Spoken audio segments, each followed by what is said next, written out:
Carissimi tutti, Sawa Bona, le docteur Rondo depuis le château de Monteriggioni. Allez-vous cesser d'adorer les femmes? Allez-vous comprendre qu'aduler une femme est la pire des choses qu'un homme puisse faire? Deux prémices avant de commencer.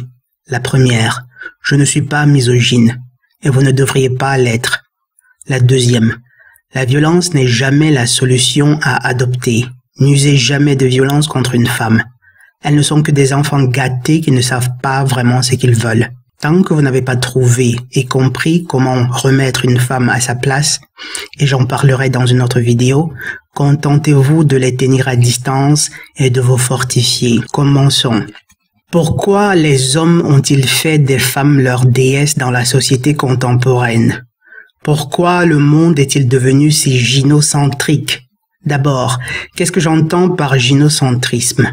Tout simplement, le fléau qui sévit principalement dans le monde occidental et qui est toutefois aussi présent dans le reste du monde. Les femmes sont devenues les déesses d'une religion qui s'appelle le féminisme et dont les temples sont les magasins et le culte principal, le shopping. Un culte qui se pratique chaque jour et cela ne semble pas dégoûter les femmes. Elles adorent être placées sur un piédestal, sur un autel dont le caractère sacré est fonction du degré de beauté physique de la femme et de sa capacité à exposer ses rondeurs ou ses charmes. Elles adorent être au centre de l'attention. Elles veulent que vous dépensiez chaque centime de vos économies pour leur faire plaisir. Elles veulent que vous inventiez des blagues à longueur de journée pour les maintenir amusées. Et tout ceci avec la menace implicite qu'elles pourraient aller voir ailleurs. Si tu ne m'achètes pas ces bottes en cuir ou ce porte-monnaie, c'est que tu ne m'aimes pas. Et si tu ne m'amènes pas en voyage, c'est que tu ne m'aimes pas vraiment. Comme si l'amour se mesurait en cadeaux.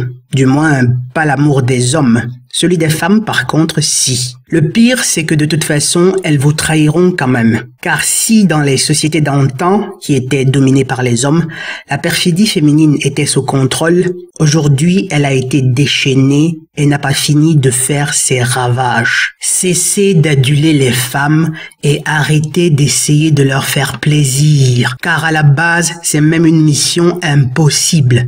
Et seuls les sots s'évertuent à accomplir des choses qui sont infaisables. Car il est physiquement impossible d'avoir en tout temps les moyens, l'énergie et la volonté de satisfaire les femmes.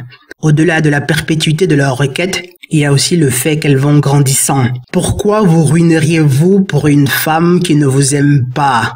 Qui ne cessera jamais d'exiger des biens matériels de vous, qui ne vous aime qu'en fonction de ce que vous lui offrez, donc en fait qui ne vous aime pas, et par-dessus tout qui finira par vous tromper au mieux, ou au pire par vous ruiner à travers un divorce qui vous enlèvera même la possibilité d'éduquer votre progéniture. Regardez vos pères, regardez ce que leurs ex leur ont fait. Comment fait-on pour aduler un être capable de donner la priorité à ses propres lubies plutôt qu'à ses propres enfants? Ces jeunes âmes qui ont tant besoin de cette portion de paradis sur terre qu'est la famille.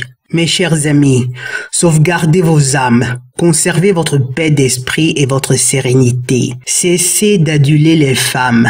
Ces beaux nichons qu'elles vous présentent ne sont pas si vrais que ça. Aujourd'hui, la chirurgie peut tout.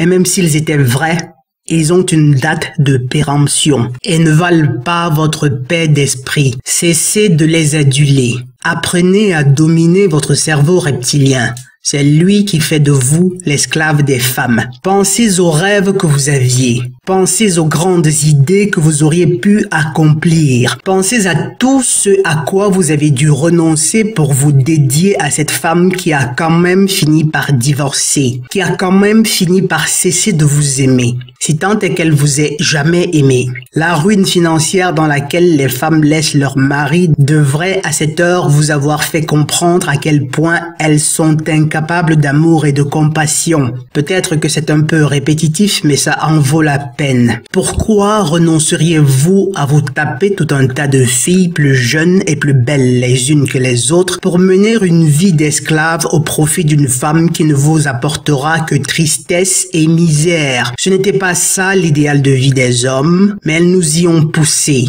Et de deux mots, le moindre. qui tout compte fait n'est même pas si mal que ça. Je sais que vous direz que l'humanité a besoin de se renouveler, et cela est en partie vrai.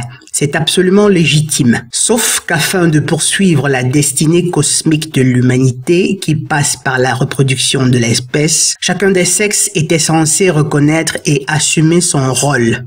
Ce qui n'est plus du tout le cas. Et de toute façon, quoiqu'elles continuent à exiger d'être adorées parce qu'elles sont chargées de la reproduction, les femmes ont toutefois renoncé à assumer ce rôle pourtant si noble, pourtant si divin. Pourquoi dans tous les pays occidentaux, les taux de naissance ne font que décroître? Pourquoi les femmes ont-elles cessé de faire des enfants? Parce qu'on les a bernées en leur racontant qu'elles étaient libres de disposer de leur corps comme bon leur semblait, ce qui se résume à faire des études d'anatomie du piquet. Elles ont exigé d'avoir la parité, et à beaucoup d'égards, elles l'ont obtenue.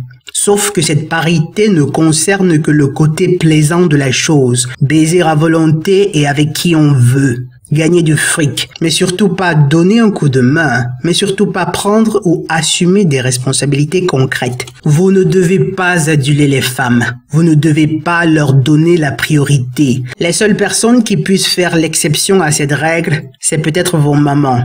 Mais juste par reconnaissance et par gratitude. Restez loin des femmes. Elles ne vous méritent pas. Elles croient avoir de la valeur seulement parce que la télé et le cinéma nous ont conditionnés à les voir comme des êtres surnaturels qui ont presque un pouvoir venant de l'autre monde. Il n'en est rien. Elles sont faibles, frêles et par-dessus tout, incapables de prendre soin d'elles-mêmes.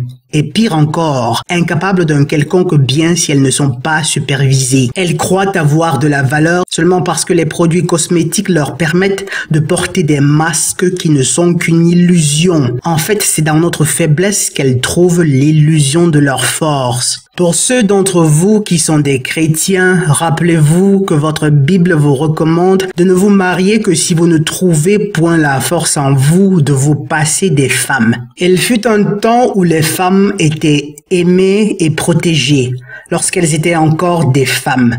Par leur beauté, leur tendresse et leur intellect, elles complétaient la force et la créativité des hommes. Et ce n'est pas un hasard si les grandes civilisations du passé étaient 10 000 fois supérieures à celles d'aujourd'hui. Les femmes aujourd'hui ne veulent pas seulement être aimées, mais elles veulent carrément être vénérées. Le problème, c'est qu'elles ne veulent absolument rien offrir en retour, même si en vérité les hommes n'attendent en général que très peu des femmes, si ce n'est leur loyauté, leur tendresse ou leur virginité, quand c'est possible. Les hommes n'attendent rien de matériel de la part des femmes, car ils ont été faits pour se débrouiller tout seuls. Ils ont la force pour le faire et trouvent leur bonheur dans leur capacité à prendre soin d'autres que soi, sans aucun autre bénéfice réel que celui de savoir qu'ils ont accompli quelque chose de plus grand qu'eux-mêmes. C'est ça, voilà ce que les hommes veulent. La chère femme, par contre, aujourd'hui, n'est pas disposée à vous donner de la tendresse et encore moins sa loyauté, mais s'attend à ce que vous lui offriez toute votre attention, toute votre énergie et bien entendu, tout votre fric. C'est simplement démentiel. Elle passe toute son adolescence, lorsqu'elle est au pic de sa beauté, à coucher avec autant d'hommes qu'elle peut. C'est ce qu'elles appellent être émancipées. Et lorsque l'horloge biologique commence à sonner, elle attrape le premier homme bêta qui est dans les parages pour s'assurer qu'elle ne restera pas seule et qu'il y aura quelqu'un pour l'adorer même dans ses vieux jours. Ce dernier, trop heureux de trouver une femme qui s'intéresse à lui, ne se rend pas compte de ce qu'il attend et s'attelle à faire de chacun de ses désirs à elle un ordre, si seulement il savait ce qu'il attend. Si seulement il savait ce qu'il attend. En conclusion, mes chers amis, certes, les femmes détiennent un certain pouvoir matériel sur nous. Nous aimons bien leur rondeur. Mais seuls nous, les hommes, sommes capables d'aimer. Sur le marché du sexe, les femmes ont littéralement le pouvoir. Mais sur le marché de l'amour, nous, les hommes, avons le pouvoir. Et tout comme un orgasme qui s'éteint presque aussitôt qu'il a surgi, ce pouvoir féminin n'est que passager donc illusoire. Fortifiez-vous, dominez-vous, construisez-vous.